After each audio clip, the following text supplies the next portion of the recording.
Good afternoon. My name is Jennifer Sorrell, and I'm the Executive Director of the UCI Anti-Cancer Challenge. Thank you all so much for joining today's webinar. If you'd like to ask a question during today's session, please use the Q&A feature at the bottom of the screen. Next slide. Now I'd like to introduce our moderator and first speaker for today. Dr. Tewari is a professor and division director of gynecologic oncology at UCI, where he holds the Philip J. Desai Endowed Chair. He has focused his career on the science and development of therapeutics for women struggling with cervical cancer. Beginning in 1998, Dr. Tewari was the first to report on the use of neoadjuvant chemotherapy to treat locally advanced cervical cancer during pregnancy. Dr. Tewari was also one of the pioneers for fertility preservation surgery for patients with early-stage cervical cancer who desired future childbearing, and several of Dr. Tewari's patients have gone on to have successful pregnancies with childbirth. Dr. Tewari was inducted into the Royal Society of Medicine in London in recognition of his work. I'll now turn it over to the esteemed Dr. Tewari.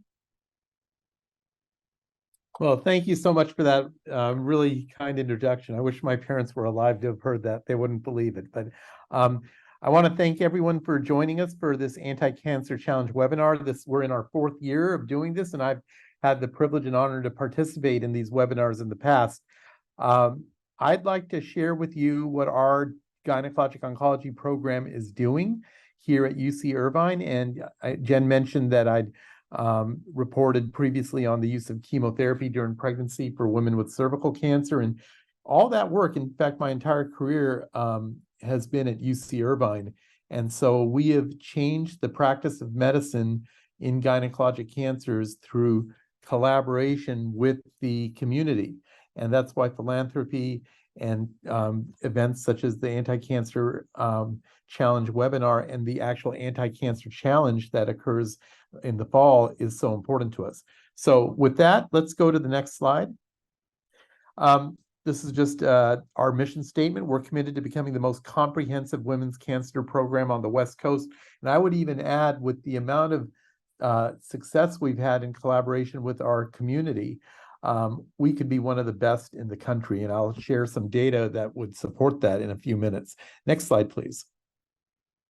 These are the cancers our group takes care of. We are comprised of 4 faculty members, full-time faculty, 6 gynecologic oncology fellows. At any one time, we have a chief resident, a 3rd-year resident, and a first-year resident or an intern on our service. And we also have medical students. And we care for women struggling with cervical cancer, ovarian cancer, vaginal and vulvar cancers, uterine cancers, and the very rare fallopian tube cancers. So we're gynecologic cancer specialists, and that's our area of focus. Next slide. So it's interesting, most cancer specialists practice in one domain.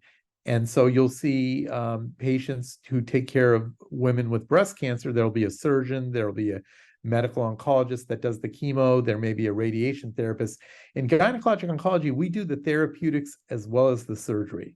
And so our training, even though we're focused on just a very small part of the body, the uterus, the cervix, the tubes, the ovaries, the vulva, and the vagina, it's one-stop care with us because we also manage the therapeutic piece of everything. Next slide, please. This is some statistics, 2023 cancer statistics taken from a journal which updates the data every year. And so I borrowed this from that journal. And you can see in women, the gynecologic cancers really are comprised mainly of the uterine corpus cancers. You can see it's 66,000 new cases every year in the United States, counts for about 7% of all women's cancers. Because we have screening for cervical cancer is much lower. Ovarian cancer, there's about 22,000 new cases every year, and that's why it's right, it doesn't appear here, it's right under leukemia. But the next slide is a little more telling. Next slide. So even though gynecologic cancers do not, with the exception of endometrial cancer, doesn't account for a large percentage of the female cancers, they do account for at least 10% of the deaths due to cancer, and that's really unfortunate. And so, if we have 22,000 new cases of ovarian cancer every year, that means over 2,000 women are going to die of this disease in the country every year. And with endometrial cancer, we have 60,000 cases, 5% of that. What is that? 11, 12% of patients, 11 or 12,000 patients are going to die every year, which is unfortunate. Next slide, please. So our mission at UC Irvine is to heal. That's at the end, the far right, to teach and to discover. So discover, teach, and heal. Discover is through research. And that's where we need to partner with our community.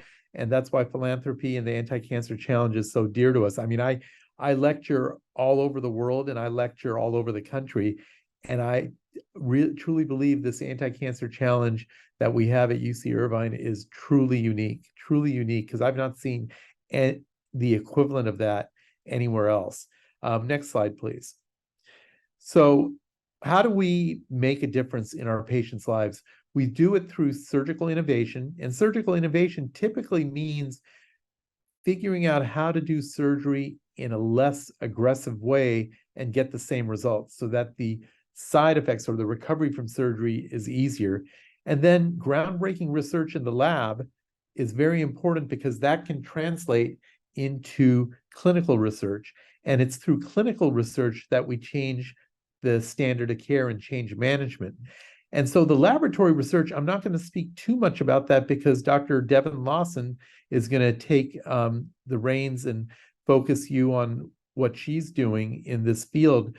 And she's got a very nice lecture coming up. But so I'm going to really now talk a little bit about some of the surgical innovations we've had at UC Irvine that have spread throughout the country and through much of the world, as well as some of the therapeutic breakthroughs in new medicines that we bring to patients. Next slide.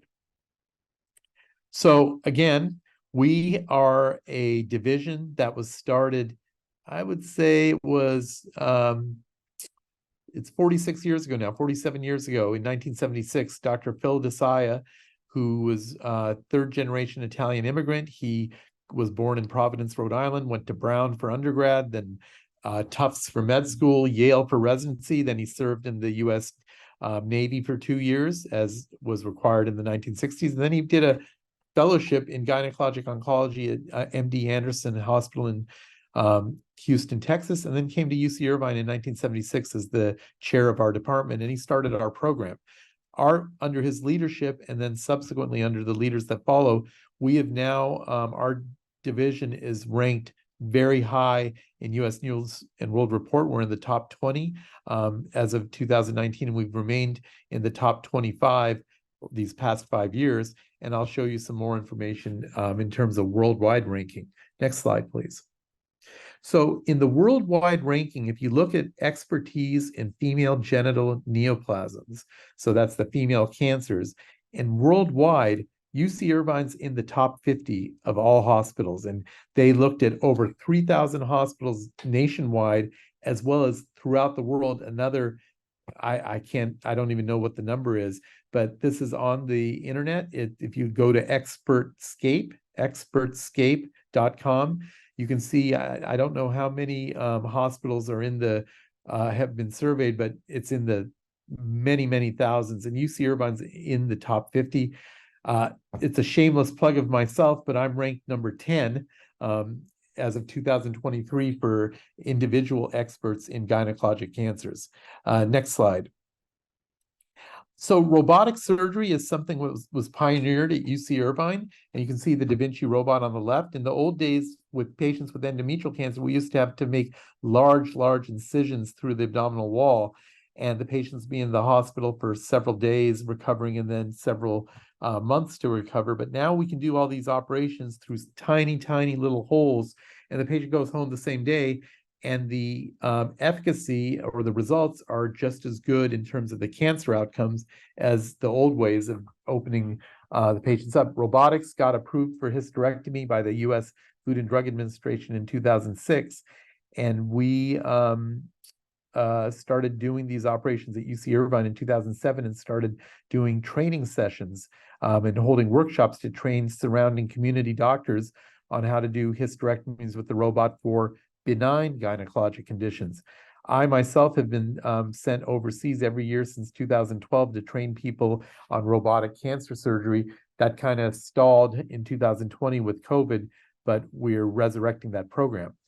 On the next side of this same slide, actually, if we can go back to the previous slide, if we can play that video again, I don't know, let's see here. How do we play this video? Okay, here we go. So HIPEC is another tool that we've innovated at UC Irvine, and that's in patients with advanced ovarian cancer, putting heated chemotherapy into the body. You can see some of the catheters in that video that show the chemotherapy going in. So what we do is we operate on the patient, we get all their cancer out, and then we put heated chemotherapy in the abdomen, and that heat helps the chemotherapy work better through different mechanisms. Let's go to the next slide. So talk to you about HIPEC, which is a surgical innovation and kind of a chemotherapy innovation. And I've also talked to you about robotic surgery. Jen also mentioned that we are very big on fertility preserving surgery, and we were one of the first teams back in 2004 at UCI to report the use of doing a very limited surgery for women with early cervical cancer to allow them to have children. And as Jen mentioned, I've had several patients go on cured of their cervical cancer to be able to go and have children.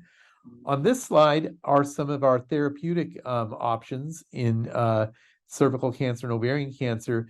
The one thing that we care about most, of course, we want to teach our trainees, we want to do research, but our focus is getting United States FDA approval for new medicines that can help patients live longer and live better, because that's the way you bring medicines into the clinic, is by doing these clinical trials. And this is a clinical trial I did in cervical cancer that led to FDA approval of a medicine that stops the cancer from being able to nourish itself by sprouting blood vessels to the patient.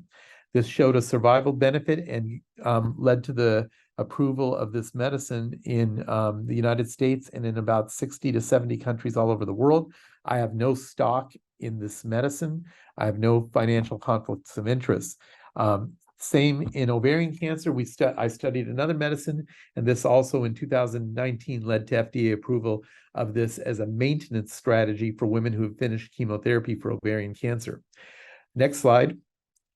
We've gone into the world of immunotherapy here at UC Irvine, and we've had 2 practice-changing clinical trials in the last 2 years. I was the lead on the study on the right side, studying cemiplimab, and I was one of the co-investigators and co-authors on the study on the left side, studying pembrolizumab. These are both immunotherapies that help activate the immune system to improve the ability of the patient's immune system to fight the cancer. And both of these drugs led to regulatory approval, pembrolizumab in the United States and cemiplimab throughout Europe, Japan, South America, and Canada. And these were both published in the New England Journal of Medicine, which is the top medical journal in medicine. Next slide, please. So these are some new therapies we're working on. There's many, many different medicines that are being evaluated. And the nice things about these medicines, they got all these complicated names, but they're not chemotherapy. So patients don't lose their hair. They don't develop the neuropathy that chemotherapy causes, the nausea, the vomiting. They have different side effects, no question, but most of them are much more manageable.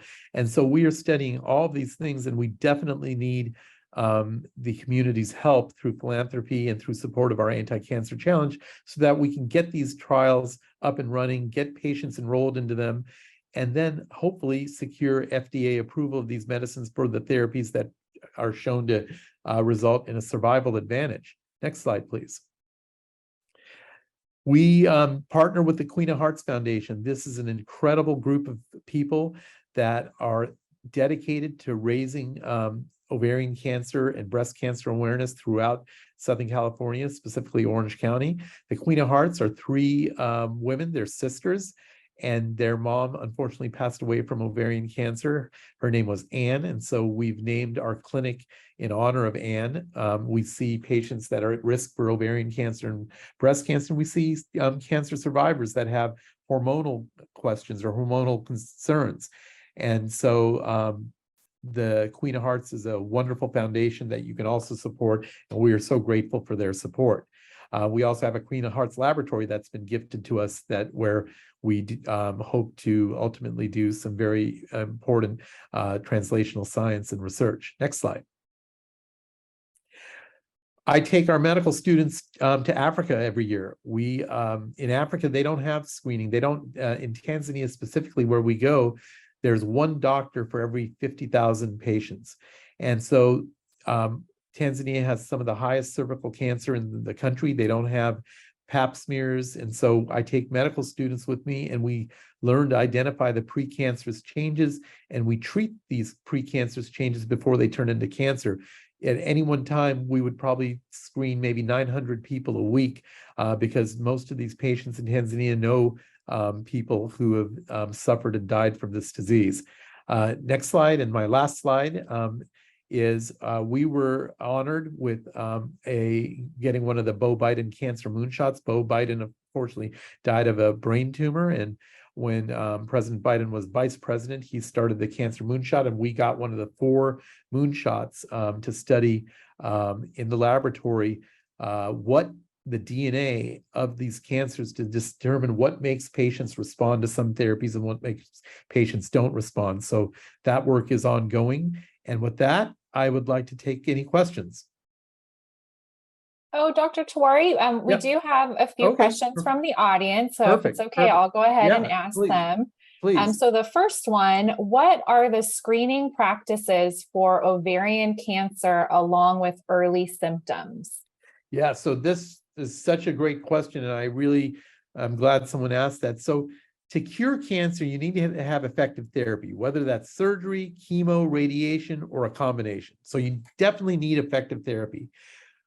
But to cure the cancer, you also either need a screening test or an early symptom. So women with endometrial cancer, they have postmenopausal bleeding, and that's an early sign. Most women with endometrial cancer can be cured because we catch it early.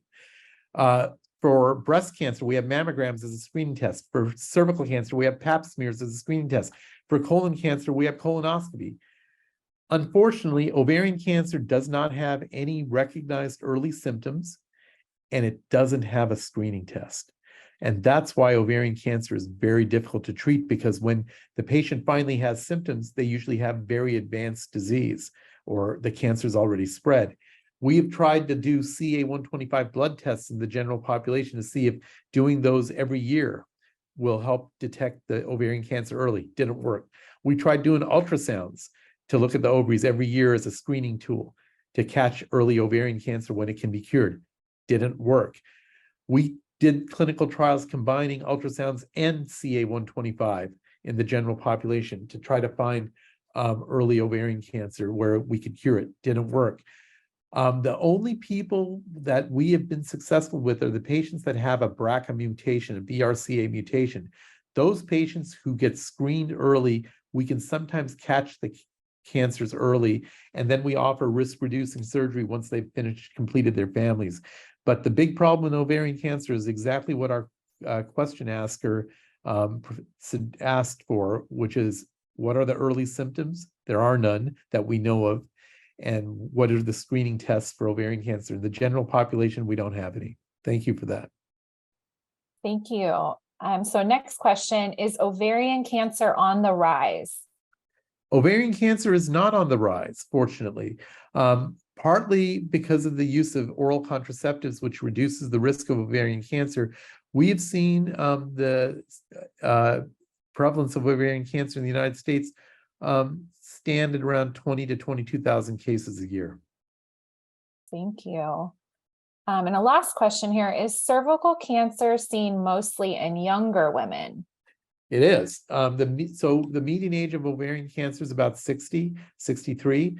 The median age of women with cervical cancer who die is about 51, 52 years. So the median age of cervical cancer usually occurs in their 40s. So this is when women are in the midst of their professional careers. Many of them have small children at home. So cervical cancer is a devastating disease when it does occur. And because it does occur young, there is a great need to also look for fertility preserving measures to manage the cancer when it's very early, because maybe sometimes in these cases, the patients with cervical cancer have not had kids yet.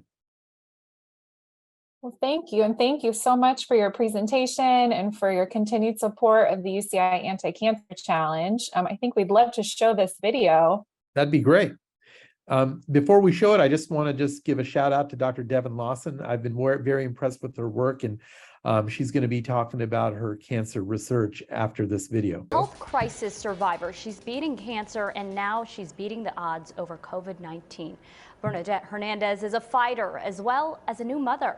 Yeah, while 2020 has been a challenge for most of us, it's been especially challenging for her. KCAL 9 Orange County reporter Michelle Geely spoke with her.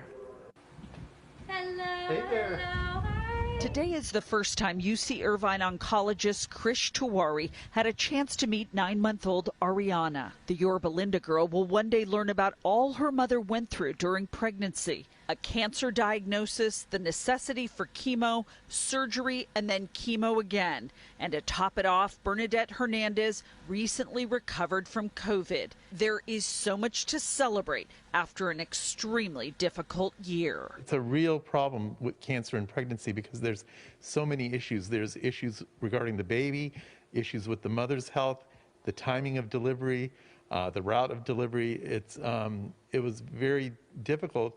And ovarian cancer itself is a big problem. It requires really very complicated chemotherapy and very complex surgery. It's no wonder Ariana was given the middle name Angel. She's my angel, Bernadette told me. Chemotherapy is rare for pregnant women, yet the baby suffered no negative health effects. Normally, ovarian cancer surgery is done before chemo, but Dr. Tewari says had it been done first, the patient would have lost her child. It's definitely been a challenging year.